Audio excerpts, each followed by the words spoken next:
Pak Toto, tadi Pak Menhan sampai mengatakan ya, seperti tadi, itu pernyataan Selasa lalu di Makassar. Pak Fuad barusan mengatakan memang orang-orang kuat di belakang permainan harga atau apapun lah yang merugikan negara belasan ribu triliun. Negara masih lebih kuat daripada orang-orang kuat tadi atau bagaimana?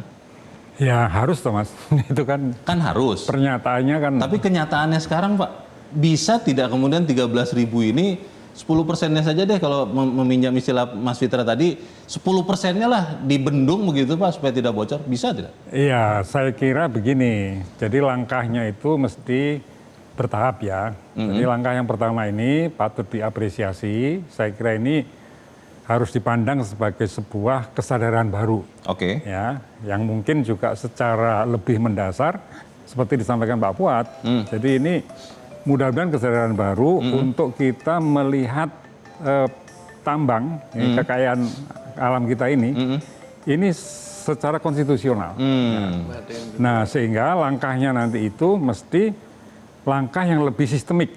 Oke. Langkah yang lebih mendasar dan menutup setiap celah terjadinya seperti keadaan sekarang ini. Yeah.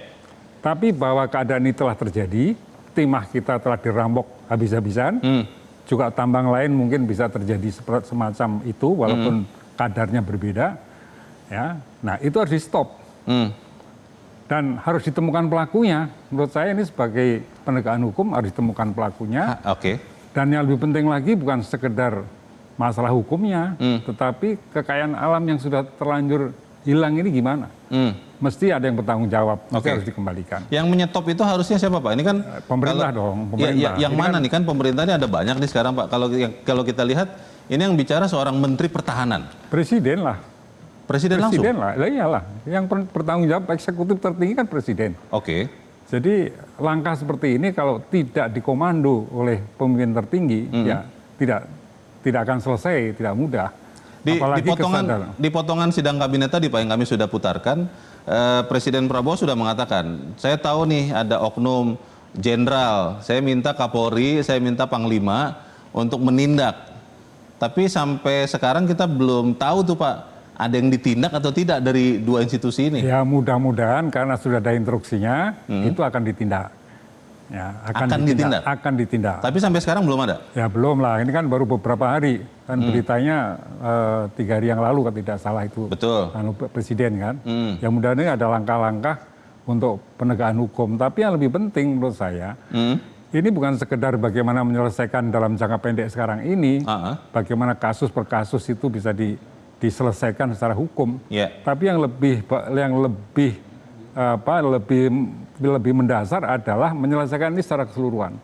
Artinya jangan sampai terjadi lagi seperti ini. Oke. Nah, kesimpulannya apa? Kalau saya sebagai seorang anggota DPR, sebagai rakyat, ya ada kesan semacam pembiaran.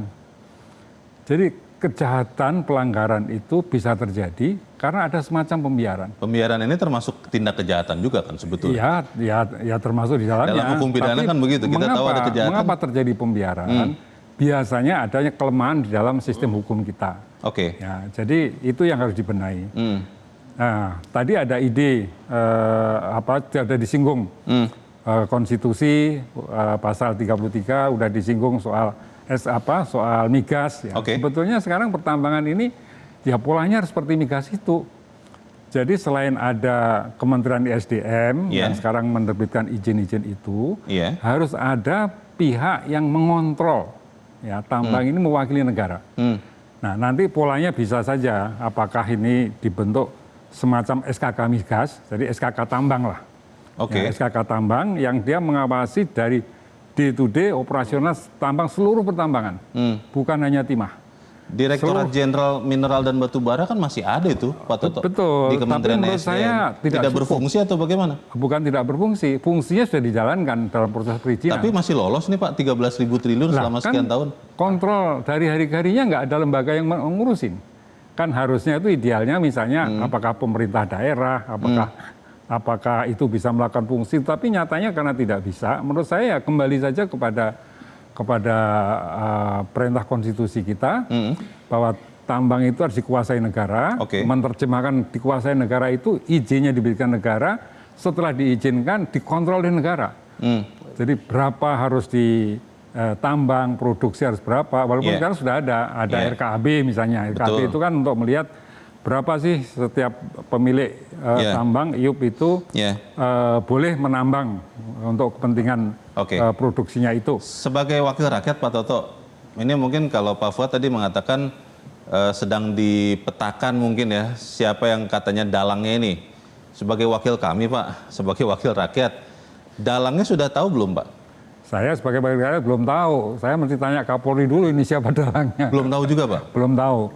Tapi yang lebih penting menurut saya yang saya sampaikan tadi. Jadi artinya itu terus dijalankan yang sekarang, tetapi ini dibenahi secara sistemik.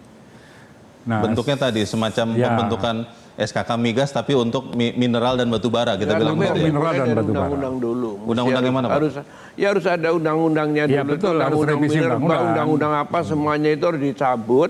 Menurut saya ditegaskan seperti halnya dengan migas.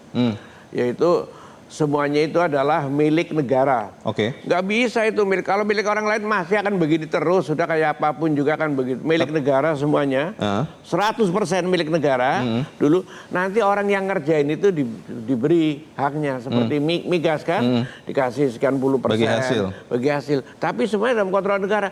Baru itu akan tidak terjadi pencurian-pencurian yang aneh-aneh. Karena manajemennya itu ada di tangan negara gitu loh.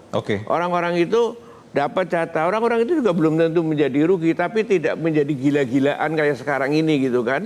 Segala macam caranya gitu. Kalau caranya begini, masih ada banyak yang bocor. Seperti dikeluhkan oleh Pak Purbaya pajaknya gitu kan. Saya juga sudah bolak-balik mengeluhkan itu. Gitu pertanyaannya Pak Fuad, masalahnya itu ada di undang-undangnya atau di pelaksanaan termasuk pengawasannya? Karena kalau melihat undang-undangnya harusnya sih cukup rigid itu Pak. Pengawasan mungkin orang di lapangannya.